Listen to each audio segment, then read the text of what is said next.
लालच बुरी बला है। गांव में रेवती नाम की लड़की रहती थी।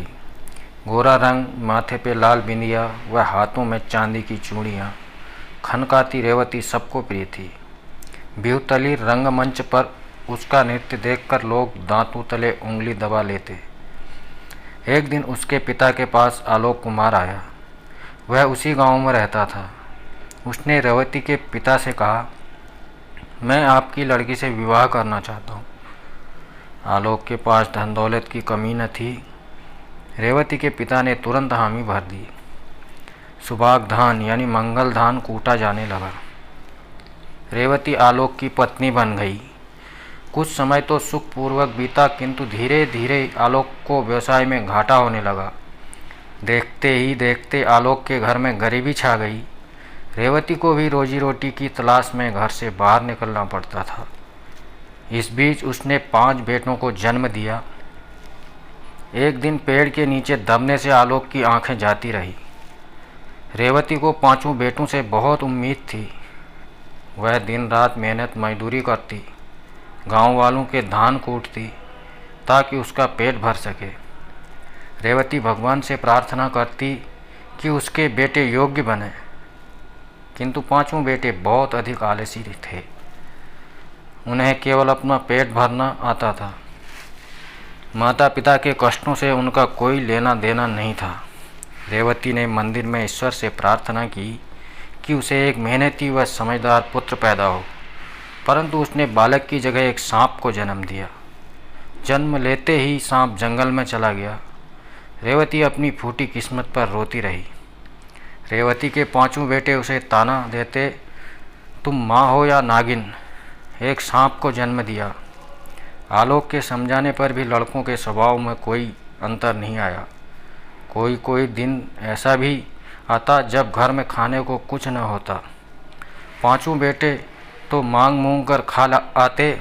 आलोक और रेवती अपने छठे सांप बेटे को याद करके रोते। एक रात रेवती को सपने में वही सांप दिखाई दिया।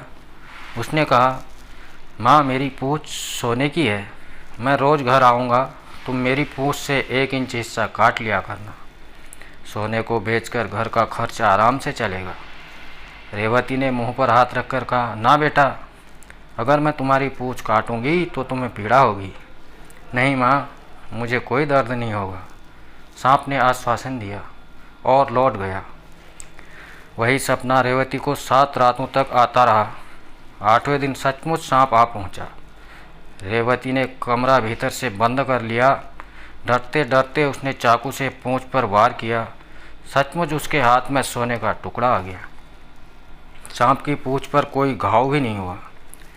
माँ से दूध भरा कटोरा पीकर सांप लौट गया। रेवती ने वह सोना बेचा और घर का जरूरी सामान ले आई। शाम को खाने में पेठा हुआ लड्डू देखकर लड़के चौंके। रेवती ने झूठ बोल दिया कि उनके नाना ने पैसा दिया था। इसी तरह सांप आता रहा और रेवती घर का खर्च चलाती रही। उसका झूठ ज़्यादा दिन चल नहीं सका। बेटू ने जोर डाला तो रेवती को पैसों का राज बताना ही पड़ा। बड़ा लड़का दुलारते हुए बोला, मूर्ख माँ, यदि हमारे सांप भाई की पूरी पूँछ सोने की है तो ज़्यादा सोना क्यों नहीं काटती। छोटा बोला, हाँ, इस तरह तो हम कभी अमीर नहीं होंगे। रोज़ थोड़े थोड़े सोने से तो घर खर्च भी पूरा नहीं हो पड़ता। रेवती और आलोक चुपचाप बेटों की बातें सुनते रहे। बेटू ने माँ पर दबाव डाला कि वह कम से कम 3 इंच सोना अवश्य काटे ताकि बचा हुआ सोना उनके काम आ सके। रेवती के मना करने पर उन्होंने उसकी जमकर पिटाई की। बेचारा अंधा आलोक चिल्लाता ही रहा। रोते रोते रेवती ने मान लिया कि वह अगली बार ज़्यादा सोना काटेगी।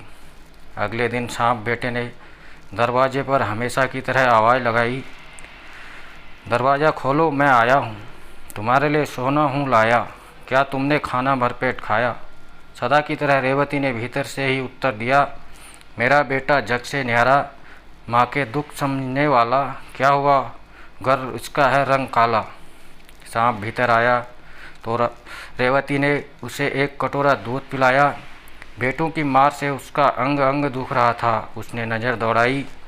5 बेटे दरारों से भीतर झांक झांक कर उसे जल्दी करने को कह रहे थे।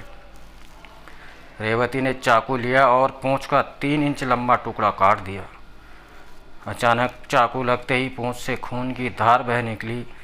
सांप बेटा तड़पने लगा और कुछ ही देर में दम तोड़ दिया। रेवती बेटे की मौत का गम मनाती रही और बेटों को अपने लालच का फल मिल गया। हाँ, वह 3 इंच टुकड़ा भी 3 घंटे बाद मांस का टुकड़ा बन गया। इसलिए दोस्तों, ज़िंदगी में कभी लालच